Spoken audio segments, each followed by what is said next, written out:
अस्सलामुअलैकुम सामीन। 5 रबीउल अव्वल और 29 अगस्त है।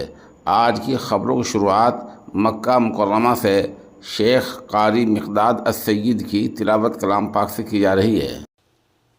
अल्हम्दुलिल्लाहि रब्बिल आलमीन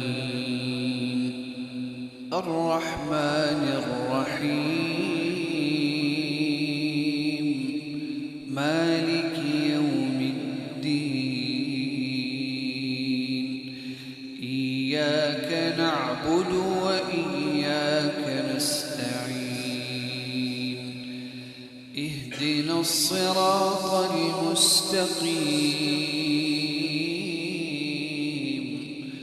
صراط الذين أنعمت عليهم غير المغضوب عليهم ولا الضالين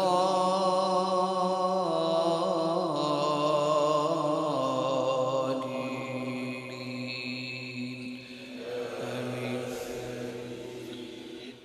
يا أيها الناس اتقوا ربكم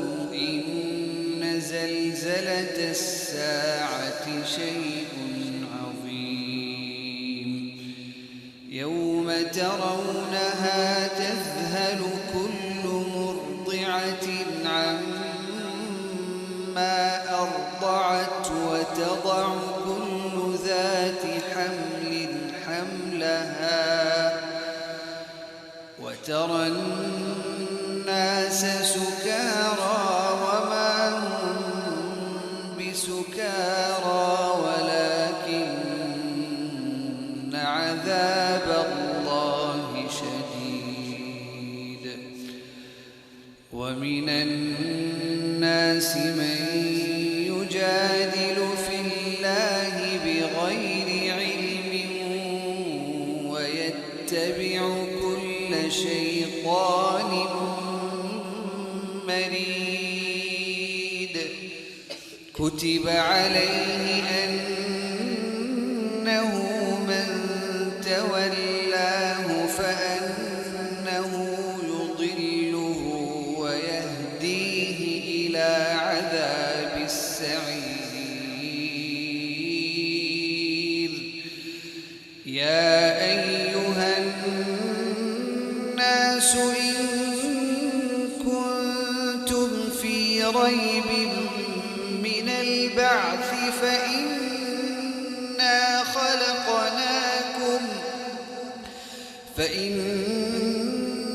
خلقناكم من تراب ثم من نطفة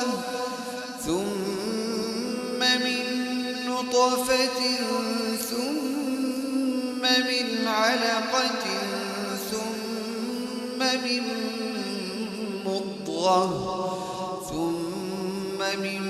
مضغة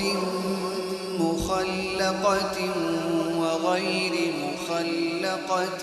لنبين لكم ونقر في الأرحام ما نشاء إلى أجل مسمى ثم نخرجكم طفلا ثم لتبلغوا أشدكم ومنكم من يتوفى ومنكم من يرد إلى أرذل العمر ومنكم من يرد إلى أرذل العمر لكي لا يعلم من بعد علم شيئا وترى الأرض هامدة فإذا أنزلنا عليها الماء اهتزت وربت وأنبتت من كل زوج بهيج ذلك ذلك بأن الله هو الحق وأنه يحيي الموتى وأنه على كل شيء قدير وأن الساعة آتية لا ريب فيها وأن الله يبعث من في القبور ومن الناس من يجادل في الله بغير علم ولا هدى ولا كتاب منير ثاني عطفه ليضل عن سبيل الله له في الدنيا خزي ونذيقه يوم القيامة عذاب الحريق